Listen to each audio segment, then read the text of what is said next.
My voice is hopefully going to be able to stay strong during it. But before we get into stuff, because I want to talk about what Trump just did in trying to illegalize Antifa of all things, I want to go ahead and talk about fan art because we need to celebrate something happy today. And this is from Gideon Wells. It says, Suris said in today's stream he promised Rhino to try Hollow Knight. It gave me an idea. Spoilered, since I don't know Suris' spoiler tolerance. It's good to go once he encounters Broken Vessel. Well, I have now spoiled myself for it, but you know what? I'm okay with that. Purple Kobold! Why the fuck would you... Fine. Oh, well. There, you got your thing. 50,069 channel points, all down the drain to force me to say those words. There we go.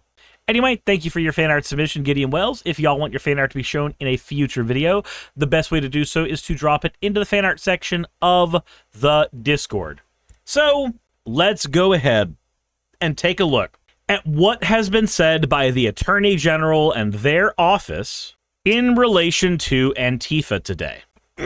So we have this post right here. Let me go ahead and scroll up. Alrighty. With the rioting that is occurring in many of our cities around the country, the voices of peaceful and legitimate protests have been hijacked by violent radical elements. Groups of outside radicals and agitators are exploiting the situation to pursue their own separate violent and extremist agenda.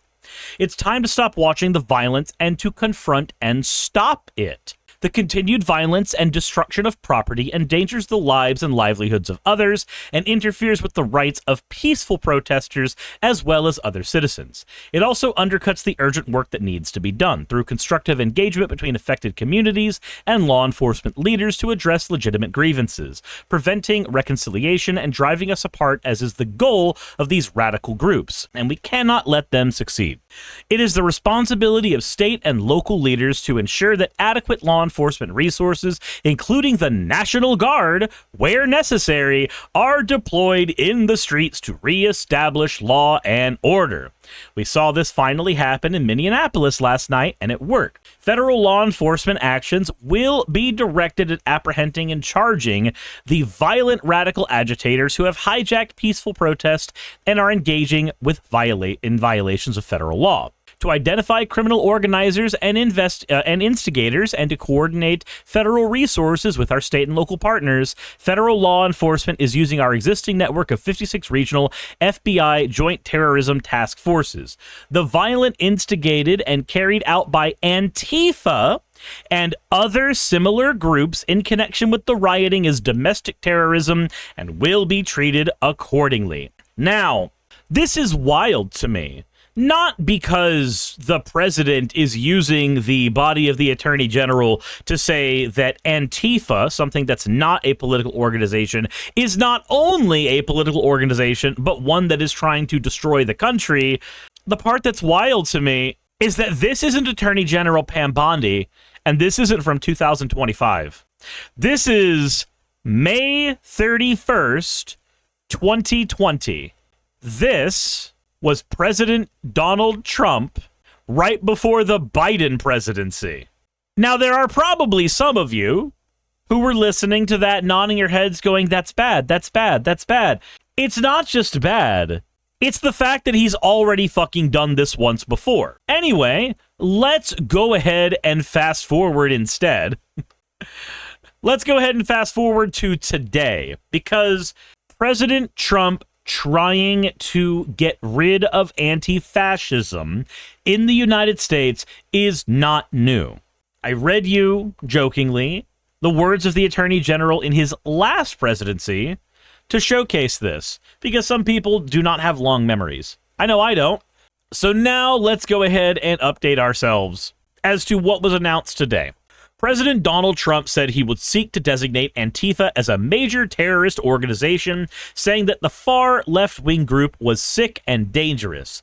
The president, in a social media post, said he would also strongly recommend that whoever funds the actions of Antifa groups should be investigated. He says, I am pleased to inform many of our USA patriots that I am designating Antifa a sick, dangerous, radical left disaster as a major terrorist organization. Oh, again, how are you actually going to designate a non-organization as an organization? Antifa is not an organization. It's an ideology. This is something that we've been saying for quite literally 5 years on this channel. Antifa simply means you are not down with fascism.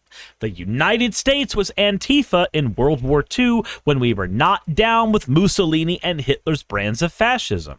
That's all it is. JTF says it was a rhetorical question because they will most likely not go after neo-Nazis. No, they're not going to go after neo-Nazis. They're not. They're not going to look at groups like the KKK and label them domestic terror organizations. They're going to say, oh, well, their time is over. They've been declawed. They've been de-teethed.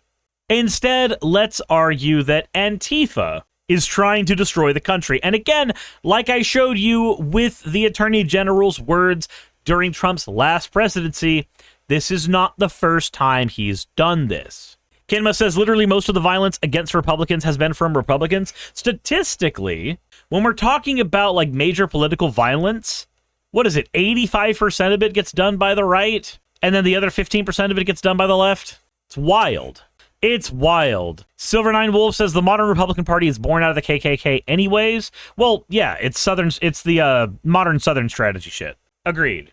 The only people who ban anti-fascism, let me be clear, are fascists.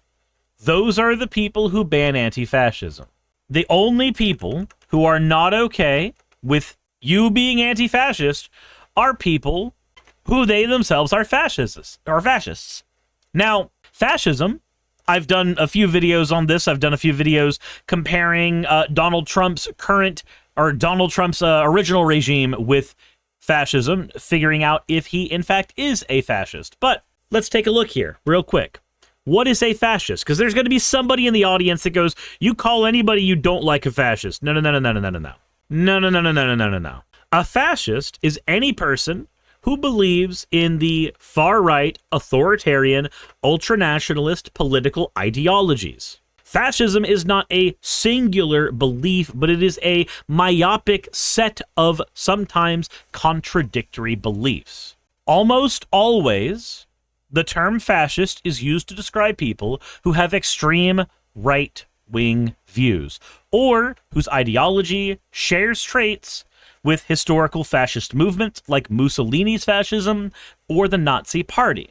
Now, I'm going to real quick read off the characteristics of fascism that you can find in Umberto Eco's essays.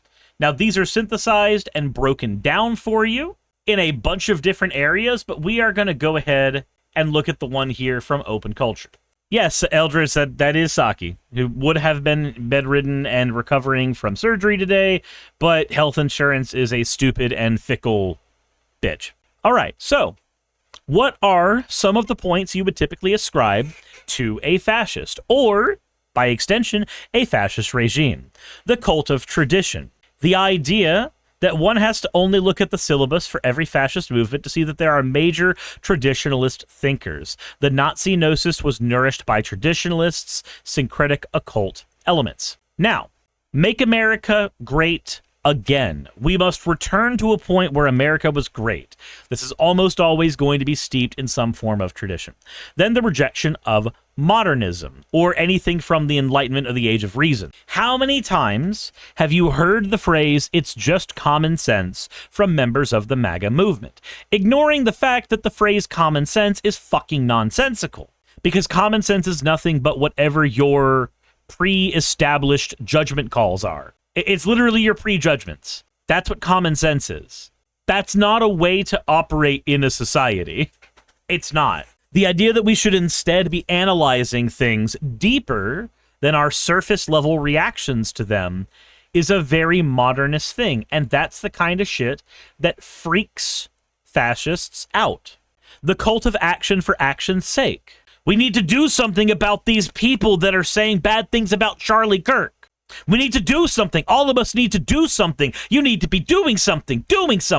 While this is something that is easy to ascribe to both the right and the left, the cult of action for action's sake, where any action you take is something that should be celebrated, irrespective of us scrutinizing what the actual end results of that action were, is something that fascist regimes love. The idea that disagreement is treason. Jimmy Kimmel just got fired for having the most milquetoast opinions publicly about Charlie Kirk. Donald Trump's FCC was willing to pull licenses from Disney and ABC because somebody had an opinion they did not like within their studios. Wild, right? Fear of difference. The first appeal of a fascist or prematurely fascist movement is the appeal against the intruders. So whenever you have a group of people who freak out about anything that is different than them, think about how the MAGA movement views trans people or people with differently colored hair. Dude, on fucking Facebook, whenever I see like something negative about a woman, the first things I see, the instant things I see people appealing to, she had a nose ring. That's when you know she was a bad person. Her hair was dyed pink. That's when you know she was awful. That judging a book by its cover and immediately being afraid of the differences that we might show for each other, that is a hallmark of fascism. It doesn't mean that everybody that engages in that is automatically a fascist, but it is a hallmark of the society that fascists like to stoke. Then the appeal to social frustration. One of the most typical features of historical fascism was the appeal to a frustrated middle class, a class suffering from an economic crisis, or feelings of political humiliation. You can literally just insert into the comment section below any number of examples of this, and you'd probably be right. Honestly, the MAGA movement have been built on the idea that they're all wonderful, special little boys who have been frustrated, who have been made fools of by the leftists in Hollywood and some shit.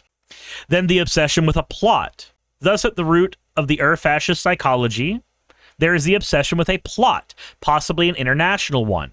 The followers must feel besieged. How many times have you heard the X agenda or the X ideology, the trans ideology, the gay agenda, any of those things? The reason you hear those things is because despite the fact that there is no real organized group of these people to note that you should be scared of in any way, shape, or form, the idea that being trans automatically subscribes you to some type of satanic ideology is baked into the rhetoric.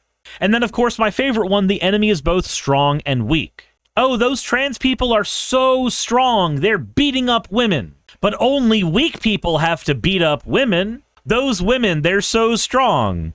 But only weak women do X.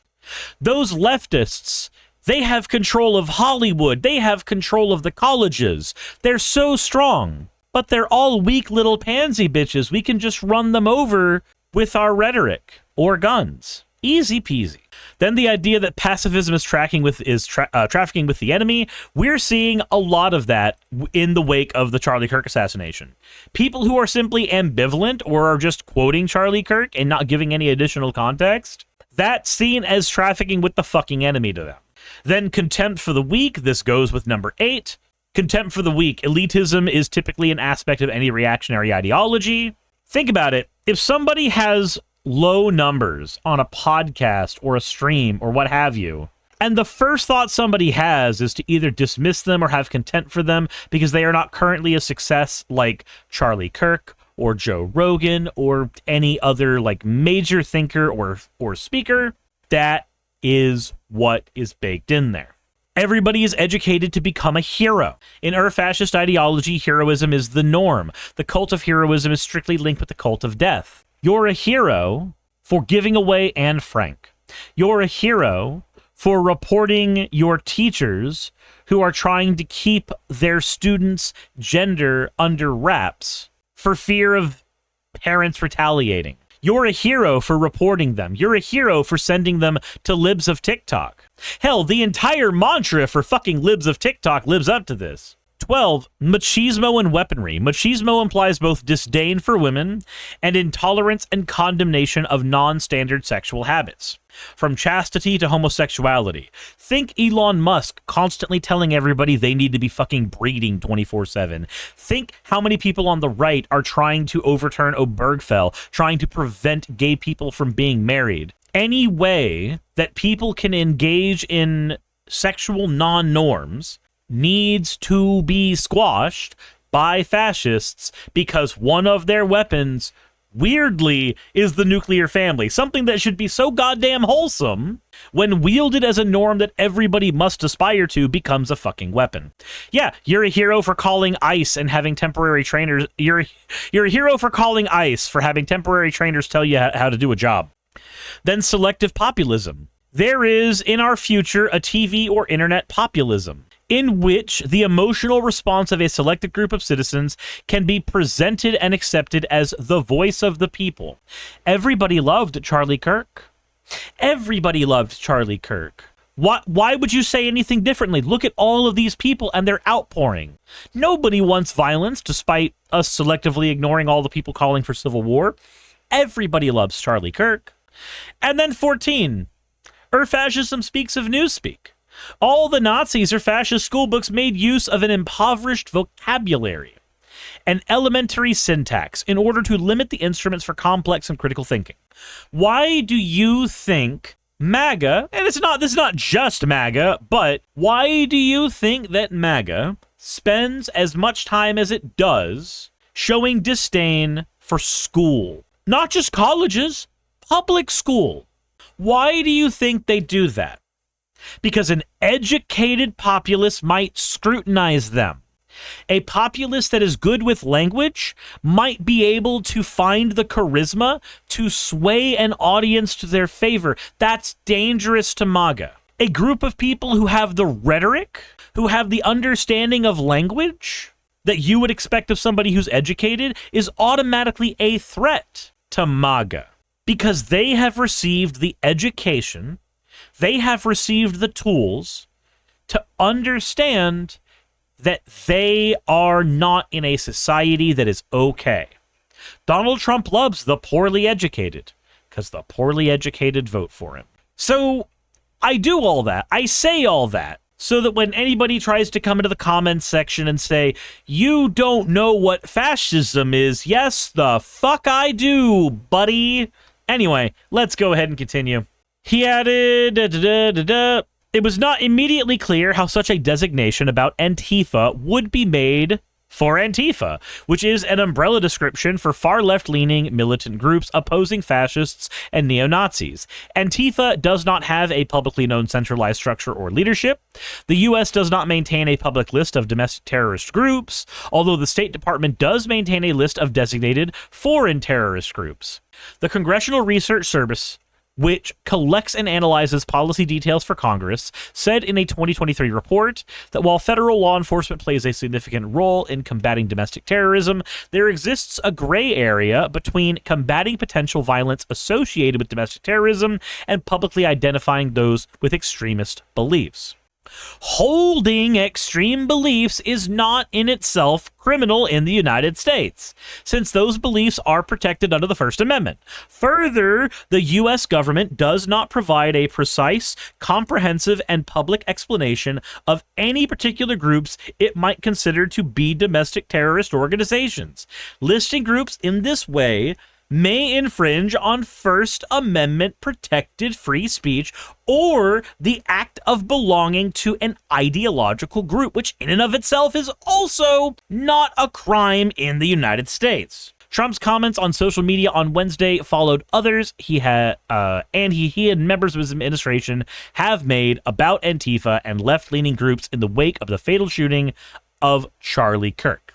Trump on Monday during an Oval Office event Trump on Monday said during an Oval Office event that he thinks Tyler Robinson, 22, the suspect charged in Kirk's killing, may have been radicalized towards the left in a short period of time through his use of the internet. That's my opinion. I think he was radicalized online based on what they're saying. That's just by watching the same thing that you're watching and hearing. It looks like he became radicalized over the internet. Wonderful. Looks like he was radicalized over the internet, and it's radicalized on the left. He's a left. A lot of problems with the left, and they get protected, and they shouldn't get protected. He also said he would 100% consider designating Antifa as a domestic terror organization. We have no evidence to state that Antifa actually had anything to do with whatever ideology Tyler Robinson may or may not have. At all. At all. There's a quote here from Miller saying what you're referring to are these non-profit entities that organize, as the president mentioned, attacks on ICE officers, attacks on Border Patrol agents, organized doxing campaigns, which are a violation of federal law. Organized doxing campaigns are a violation of federal law? Oh, wow. Organized doxing campaigns. Wow, I wonder if there's any evidence we have of an organized doxing campaign. Let me see here. Doxing. Wow. I wonder if maybe there is a group of people who are making it their point to dox people who they don't agree with. I wonder if that is a thing that's happening. We've got a post here from CNN about people getting fired for allegedly celebrating Charlie Kirk's murder, but that's not the thing that I wanted to look at specifically. That's not the thing I wanted to look at specifically. Where is it? My God, there's a whole Wikipedia article on firings related to comments about the assassination of Charlie Kirk. Oh boy, what's this? Initial reactions and doxing. Shortly after Kirk's assassination, far-right activists like Laura Loomer sought to identify social media users who were posting offensive and celebratory posts about Charlie Kirk's death. On September 15th, J.D. Vance guest-hosted Kirk's podcast and told listeners that if they saw anyone who was celebrating Kirk's death, call them out, and continued stating, hell, call their employer. Oh, wow. I wonder if there's a group of people who are actively trying to get personal information from certain other people and use that as a weapon against them, which is one of the classically said things that doxing is. That's so weird. I wonder if there are any websites dedicated to this horrible act that J.D. Vance has said is okay. I wonder. Exactly. Catatonic says, man, the U.S. administration would short-circuit if they saw what people have been joking about on Tumblr. Let's see here. The Associated Press described the campaign as having broadened to include even those whose statements were critical of Kirk without celebrating his assassination. Adam Goldstein said that this was a form of right-wing cancel culture. This is the government involvement we would expect of McCarthyism. And then a centralized list of people's identities and personal information were gathered online on a website called Charlie's Murderers, which was registered shortly after his death. The information listed included full names, employment details, locations, social media handles, email addresses. Wow! A doxing website, you say? Doxing is bad, you say? Donald Trump's office says that organized doxing attempts are bad? That's so weird. That's so strange. That's so wacky. Anyway, they're fucking doing that. Tagathan, thank you for the follow. I appreciate it. The administrators of that site were completely anonymous. The site got thousands of names submitted to them, and the website was later rebranded as the Charlie Kirk Data Foundation before it was taken down on September 16th. And now Vice President J.D. Vance is arguing that we should be investigating anybody who is donating to left-wing causes.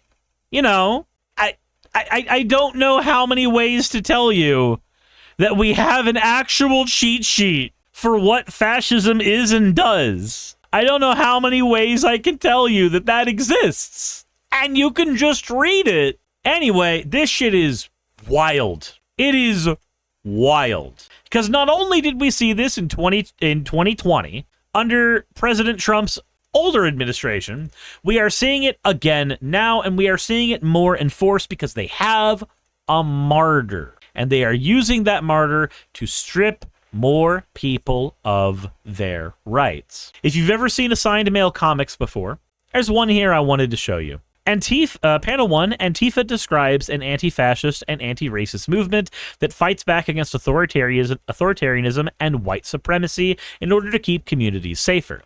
Anti-fascism began in Italy as resistance to Mussolini. It aims to sabotage and disrupt the far right's attempts to normalize fascism throughout any means necessary. Antifa, as a resistance strategy, does not have structure, does not have leaders. Groups dedicated to keeping spaces fascist-free might use Antifa in their name, but there's no formal affiliation between them. Since there's no membership to Antifa, anyone who opposes fascism or fascist policies or white supremacy could easily be identified as part of Antifa. Defining Antifa as a terrorist organization is giving free rein to a government to imprison any dissident to the regime. You can't designate an idea as a terrorist group. There's no organization called Antifa. That isn't a thing. But Trump's going to try it anyway. He tried it before, and he's going to try it again. And Politico is reporting that the current Deputy Attorney General, Todd Blanche, says that any organized Trump protesters could now be investigated. So let me go ahead and tell you something real quick. If you are planning on going to a protest and it has a little RSVP to the protest, fucking don't. Fucking don't. Don't RSVP to fucking protests. Unless you are a public figure whose attendance to the protest is going to be known regardless of where you are.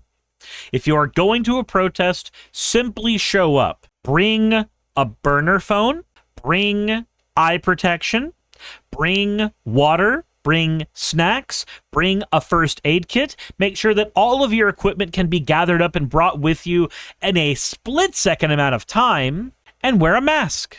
Again, if you are not a public influencer whose attendance at any of these events is supposed to be a lightning rod, or would otherwise be negated by you being a public influencer, then bring protection, go to cause good trouble, and then get the fuck out.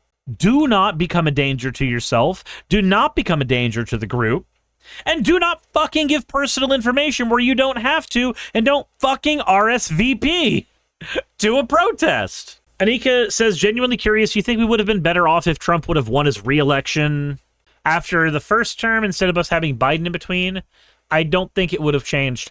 I think I was having this conversation with a friend of mine yesterday, and I think whether we got Trump or not, whether we got Trump in 2020 or whether we get Trump in 2024 or whether we got somebody else, I think no matter what, this current situation has been boiling under the surface, and there's nothing we could have done to fully avoid it. Simply postpone it. But we are here now, and now that we're here, the hard work is happening.